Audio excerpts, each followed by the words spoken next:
નમસ્કાર મિત્રો, સ્વાગત છે તમારું અમારી ચેનલ પર એક નવા વિડીયોમાં। મિત્રો, શ્રાવણ મહિનામાં જો તમે વાળ ધોવો છો તો સાવધાન થઈ જાજો। તેનાથી પતિ, સંતાન, પરિવાર પર દરિદ્રતા દોષ વધે છે અને સંકટ આવે છે। શ્રાવણ મહિનામાં આવા વાળ ધોવાથી બરબાદી પણ આવે છે। મિત્રો, શ્રાવણ 2025 શરૂઆત અને મહત્વનો દોસ્તો શ્રાવણનો મહિનો 2025માં 25 જુલાઈ શુક્રવારના રોજ શરૂ થશે અને ઓગસ્ટ સુધી ચાલશે। શ્રાવણનો પહેલો શુક્રવાર એટલે કે 25 જુલાઈમાં લક્ષ્મીના આગમનનો સંકેત આપે છે। ઘણા શુભ વર્ષો પછી આવો વિશેષ અને દુર્લભ મહાસુયોગ છે। 25 જુલાઈ 2025ના રોજ શ્રાવણ શરૂ થઈ રહ્યો છે અને આ જ દિવસે શ્રાવણનો પહેલો શુક્રવાર પણ છે। આ દિવસે ખરીદીનું વિશેષ મહત્વ છે। શુક્રવારનો દિવસ ધનલક્ષ્મીને સમર્પિત છે। મેકઅપ, વસ્ત્રો અને વાહન ખરીદવા માટે આ દિવસ અત્યંત શુભ માનવામાં આવે છે। ખાસ કરીને શ્રાવણમાં શુક્રવારનું હોવું અત્યંત વિશેષ કાર્ય ગણાય છે। આ વખતે શ્રાવણ ખૂબ જ શુભ અવસરે શરૂ થઈ રહ્યો છે, જ્યાં સાક્ષાત મહાદેવ, ભગવાન વિષ્ણુ અને ધનલક્ષ્મીનું આગમન થઈ રહ્યું છે। મિત્રો, 25 જુલાઈના રોજ શ્રાવણનો પહેલો શુક્રવાર હોવાથી તેમાં 4 ચાંદ લાગી ગયા છે, તો સમજો કે મહાદેવની સાથે સાથે સાક્ષાત લક્ષ્મીનારાયણ અને મા પાર્વતીની વિશેષ કૃપા પણ વરસવાની છે। શ્રાવણ શુક્રવારના દિવસે સાક્ષાત શિવ પાર્વતી પધારી રહ્યા છે। તેમના સ્વાગતમાં કોઈ કમી રહેવી ન જોઈએ। મિત્રો, બેડો પાર લાગી જશે। શ્રાવણના સોમવારના વ્રત મિત્રો, આ વખતે 4 સોમવાર આવે છે। હવે સૌપ્રથમ આપણે જાણીએ કે શ્રાવણ મહિનામાં વાળ શા માટે ન ધોવા જોઈએ। જો તમે આમ કરો છો તો ઘર પરિવાર બરબાદ થઈ જાય છે અને પતિનું મૃત્યુ થઈ શકે, સંતાનને કષ્ટ થાય છે, વેપાર નષ્ટ થઈ જાય, ગ્રહ કલેશ વધે છે, રાહુ કેતુ અને પિતૃદોષ લાગે છે અને સંકટ આપણા પર મંડરાવા લાગે છે। મિત્રો, શ્રાવણના આ પવિત્ર મહિનામાં ભૂલથી પણ તમારા વાળ આવા ક્યારેય ન ધોશો। બનેલા કામ પણ બગડી જાય છે। જો તમે ભગવાન શિવને પ્રેમ કરો છો તો કમેન્ટ બોક્સમાં સાચા દિલથી હર હર મહાદેવ, ઓમ નમઃ શિવાય લખો અને અમારી ચેનલને સબસ્ક્રાઈબ કરીને આ બેલ આઇકન જરૂર દબાવી દેજો। મહાદેવ માટે એક લાઈક જરૂર કરી દેજો। મિત્રો, શ્રાવણનો મહિનો ખૂબ જ શુભ અને સુંદર મહિનો હોય છે, જે પ્રેમનો મહિનો હોય। શ્રાવણનો દરેક દિવસ એટલો જ પવિત્ર માનવામાં આવે છે જેટલો કે ગંગાજળ। મિત્રો, આચલ શ્રાવણમાં શિવજીની પૂજા અર્ચના કરવાથી મનોકામના પૂર્ણ થાય છે।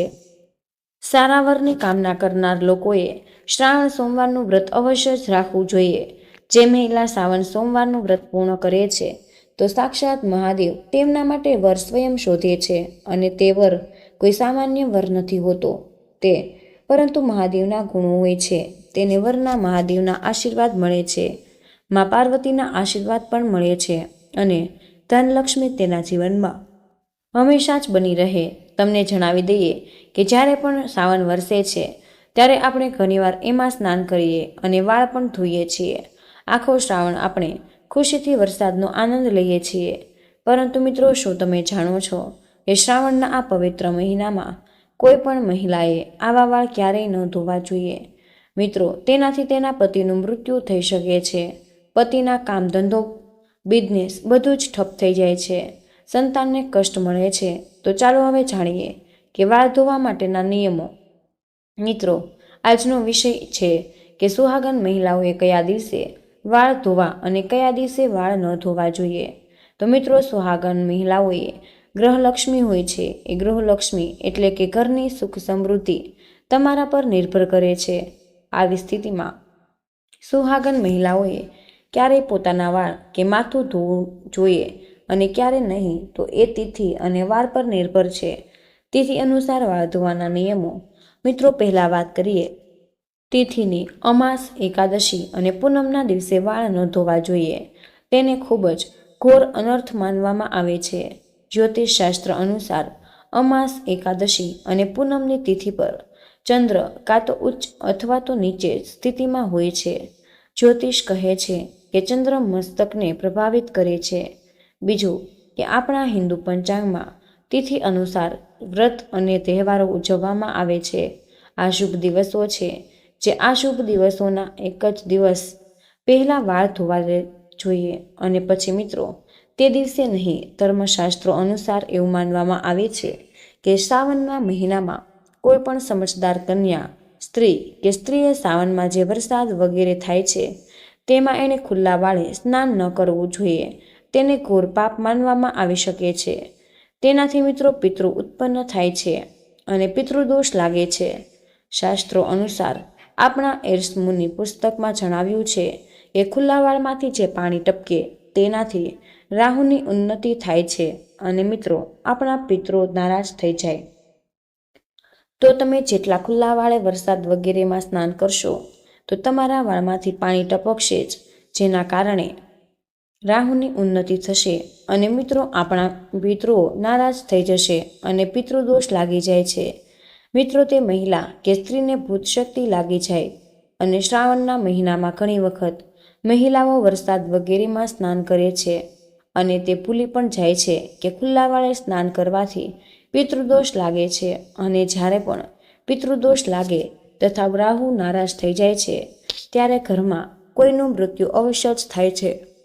તથા ગ્રહ દોષ, મહાકાલ સર્પદોષ, શનિદોષ, મંગળ દોષ ભયંકર રૂપ લઈ લે છે. ગુરુ ગ્રહ પણ સાથ છોડી દે છે.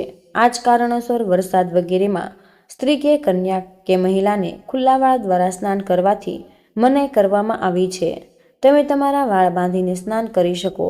જો વાળને કસીને બાંધીને સ્નાન કરવામાં આવે છે તો પિતૃઓ નારાજ નથી થતા, પિતૃઓની તૃપ્તિ નથી થતી, રાહુ દોષ પણ નથી લાગતો. હવે જાણી લઈએ વાર અનુસાર વાળ ધોવાના નિયમો. તો હવે ચાલો જાણીએ વાર વિશે. કયા વારના દિવસે વાળ ન ધોવા જોઈએ અને કયા વારના દિવસે વાળ ધોઈ શકાય. અહીં પણ તમે એક વાતનું ખાસ ધ્યાન રાખો કે તમે કોઈ પણ વારનું વ્રત રાખો છો તો તે વ્રતના દિવસે, તહેવારના દિવસે તમે વાળ ન ધોવો. એક દિવસ પહેલાં જ વાળ ધોઈને શુદ્ધ થઈ શકો છો. રવિવારે વાળ ધોઈ શકાય છે. જો તમે રવિવારનું વ્રત રાખો, સૂર્યદેવની આરાધના કરો તો રવિવારે વાળ ન ધોવા. જો તમે વ્રત પણ રાખો છો અને કોઈ અનિવાર્ય કાર્યને કારણે તમને રવિવારે જ વાળ ધોવા પડે, તેના માટે આ ઉપાય છે. ગુડહલના ફૂલ લઈ તેમને થોડા મસળી તેમાંથી રસ નીકળે તેને તમારા વાળમાં લગાવી ત્યારબાદ વાળ ધોઈ લ્યો. સોમવાર. તો મિત્રો સોમવારના દિવસે વાળ ધોઈ શકાય છે. તો ચાલો જાણીએ કે સોમવારે વાળ ધોઈ શકાય. પરંતુ જે મહિલાઓ સોમવારનું વ્રત રાખે છે તેઓ સોમવારે ભૂલથી પણ વાળ ન ધોવે. પરંતુ કોઈ અનિવાર્ય કારણસર સોમવારે વ્રત રાખી વાળ ધોવા પડે તેના માટે આ ઉપાય છે. મિત્રો પલાશના ફૂલોને તમારા હાથેથી મસળી પછી તેને તમારા વાળમાં લગાવી વાળ ધોઈ લો. તેનાથી તમારા પર બનનારી અશુભતા શુભતામાં બદલાઈ જશે અને તમે વાળ ધોઈ શકો છો. તેનાથી તમને શિવના ક્રોધનો સામનો નહીં કરવો પડે. પલાશના ફૂલ તમને શોધવાથી જ મળશે. મંગળવાર. મિત્રો મંગળવારે વાળ ધોવા જોઈએ નહીં. માનવામાં આવે છે કે આ દિવસે વાળ ધોવાથી આર્થિક પરેશાનીઓનો સામનો કરવો પડે, સાથે જ વિવાહિક જીવનમાં પણ અવરોધો આવવા લાગે છે. જો કોઈ કારણસર મંગળવારે જ તમને વાળ ધોવા પડે તો ત્યારે તમારે આવા સમયે લાગનારા દોષોથી બચવા માટે આ ઉપાય કરવો જોઈએ. આમળાનો રસ અથવા તો આમળાના ચૂર્ણનો પેસ્ટ બનાવીને તમે તેને તમારા વાળમાં લગાવી લો અને પછી તમારા વાળને ધોઈ લો. મિત્રો બુધવારે મહિલાઓએ વાળ ધોઈ શકે છે, પરંતુ માન્યતા છે કે જો કોઈ મહિલાના નાના ભાઈ હોય ત્યારે આવા સમયે તે વાળ ન ધોવે, કારણ કે બુધવાર અધિપતિ બુધ ગ્રહ આપણા નાના ભાઈ બહેનોના કારક હોય છે. આ દિવસે વાળ ધોવાના દોષ આપણા નાના ભાઈને લાગે છે. તેનાથી બચવા માટે આ એક ઉપાય છે. તમે વરુણદેવ એટલે કે જળના દેવતાને અથવા તો બુધવારના સ્વામી શ્રી ગણેશજીને પણ તમારા મોટા ભાઈ બનાવી. મિત્રો તો ચાલો જાણીએ કે કેવી રીતે કરવું જોઈએ. કોઈ પણ પૂજામાં જ્યારે કલશ સ્થાપના થાય ત્યારે તેમાં જળ ભરો છો તો તે જળમાં વરુણદેવનું આહવાન કરીને પ્રાર્થના કરવી કે હે વરુણદેવ, હું તમને મારા મોટા ભાઈ માનું છું. કૃપા કરીને તમે મારી અને મારા પરિવારની રક્ષા કરો. આવી જ રીતે દરેક પૂજામાં સૌપ્રથમ શ્રી ગણેશજીની પૂજા થાય છે ત્યારે પણ તમે તેમની પાસે પ્રાર્થના કરી શકો. તેઓ તમારા મોટા ભાઈ બની તમારી રક્ષા કરે. તેમ છતાં કોઈ કારણોસર બુધવારે જો તમને વાળ ધોવા પડે તો તેનાથી દોષોથી બચાવે. મિત્રો તુલસીના 5 પાન લઈ તેને મસળીને તમારા વાળમાં લગાવી લ્યો, પછી વાળ ધોઈ લ્યો. મોટામાં મોટું સંકટ આપોઆપ સમાપ્ત થઈ જાય છે. જો ઘરમાં તુલસી નથી તો આસપાસના કોઈ પાન પાસેથી 5 પાન માંગી લ્યો. મિત્રો, હવે આવે છે ગુરુવાર. ગુરુવારે સુહાગન મહિલા જ નહીં, કોઈ પણ સ્ત્રી પુરુષ પોતાના વાળ ન ધોવા જોઈએ.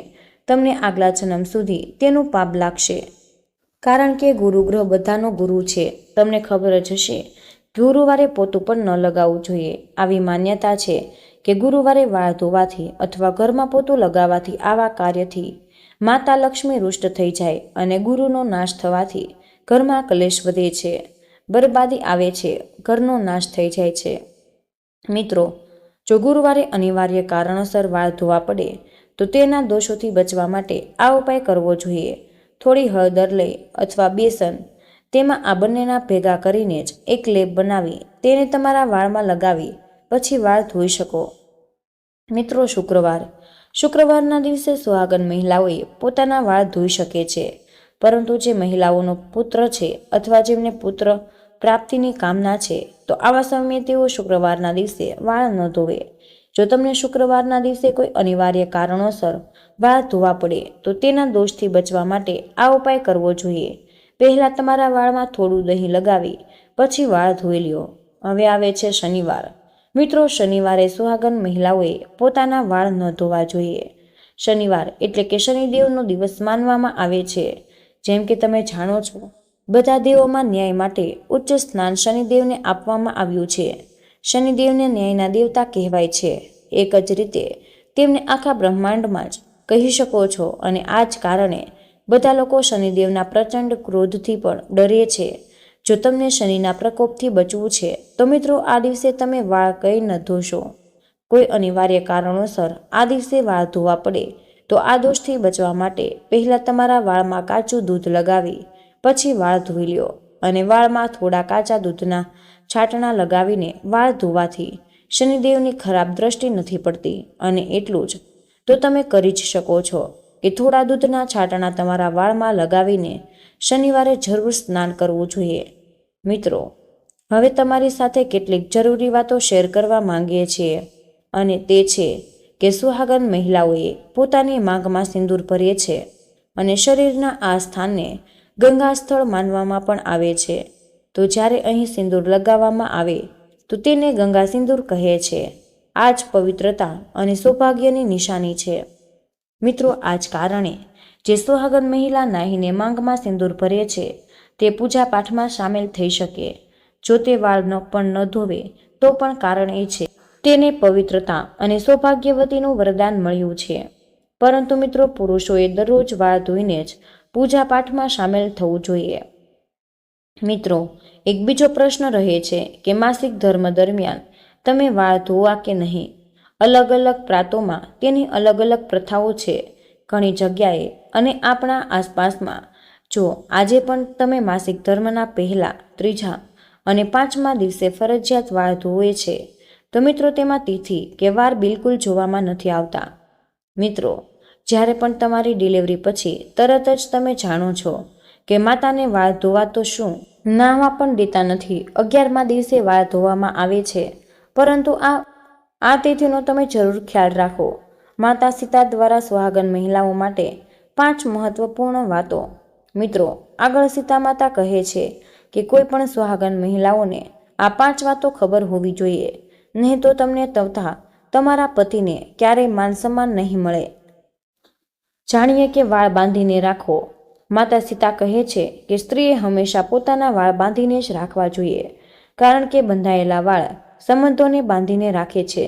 સ્ત્રીઓના ખુલ્લા વાળ ઘરનો વિનાશ કરે છે, જેનું વર્ણન મહાભારત કાળમાં મળે છે. ખુલ્લા વાળ નકારાત્મક શક્તિઓને પણ આકર્ષે છે. પૂનમ અને અમાસના દિવસે વાળને ક્યારેય ખુલ્લા ન રાખવા જોઈએ. આ દિવસે ભૂત પ્રેત કે કોઈ પણ ખોટી ઉર્જા તમારા ખુલ્લા વાળ હોવાથી તમને પોતાનો શિકાર બનાવી શકે છે. તમારા પાછળ ધીમે ધીમે દોડી આવે અને તમે ઊંડા કૂવામાં પડી જાઓ છો, એટલે કે સંકટમાં આવી જાઓ. તેનાથી બચવા માટે આ નિયમો તો માનવા જ પડશે. પતિ વગર બહાર ન જવું. માતા સીતાએ બીજી વાત જણાવી હતી કે જ્યારે સુહાગન મહિલાઓ પતિ વગર બહાર ન જવું જોઈએ, તેનો તાત્કાલિક ખૂબ જ ઘોર અનર્થ માનવામાં આવે છે. અને ઘરની ગુપ્ત વાતો બહાર ન કહેવી. માતા સીતાની ત્રીજી વાત, કોઈ પણ સ્ત્રીએ પોતાના ઘરની ગુપ્ત વાતો બહાર ન કહેવી જોઈએ. તેનાથી ઉલટું તમારા ઘરનો વિનાશ થઈ જશે. પાડોશીના ઘરે પણ કોઈ પણ સુહાગન મહિલાઓએ વધારે સમય માટે ન જવું જોઈએ. વધારે તાલમેલ ન રાખવો. માંગમાં સિંદૂર ભરવું. અને માતા સીતાની ચોથી વાત, પરિણીત મહિલાઓએ પોતાની માંગ હંમેશા જ ભરવી જોઈએ. જેટલી લાંબી તમારી માંગ હશે તેટલી જ તમારા પતિની ઉંમર વધશે, તમારા પતિને માન સન્માન મળશે. જે સ્ત્રી પોતાની માંગનો સિંદૂર છુપાવે છે, થોડો લગાવે છે, તેનો પતિ પણ સમાજમાં છુપાઈ જાય. આવી મહિલાનો પતિ હંમેશા હારનું મોઢું જુએ છે. પતિની નિશાની કોઈને ન આપવી. માતા સીતાએ પાંચમી વાત જણાવી હતી કે સુહાગન મહિલાઓએ પોતાના પતિની કોઈ પણ નિશાની ક્યારેય કોઈને ન આપવી જોઈએ. તેનાથી પતિનું મૃત્યુ નજીકના ભવિષ્યમાં જ થઈ જાય. પતિની કોઈ પણ નિશાની પત્નીએ હંમેશા દિલથી લગાવીને જ રાખવી જોઈએ. પતિના પગ દબાવવાનું મહત્વ. મિત્રો, અંતમાં સીતા માતા કહે છે કે સ્ત્રીએ હંમેશા પોતાના પતિ એટલે કે પરમેશ્વરના પગ અવશ્ય જ દબાવવા જોઈએ. પુરુષના ઘૂંટણથી લઈને પિંડી સુધીનો ભાગ શનિનો હોય છે, તથા સ્ત્રીની કલાઈથી લઈને આંગળી સુધીનો ભાગ શુક્રનો હોય છે. અને જ્યારે પણ શનિ પર શુક્રનો પ્રભાવ પડે તો ધનની પ્રાપ્તિનો યોગ બને છે. આથી સ્ત્રીએ દરરોજ પોતાના પતિના પગ દબાવવા જોઈએ. તેનાથી ધન, યશ, વૈભવ, કીર્તિ, ઉત્તમ જીવન સાથી, ધન સંપદા પ્રાપ્ત થાય છે.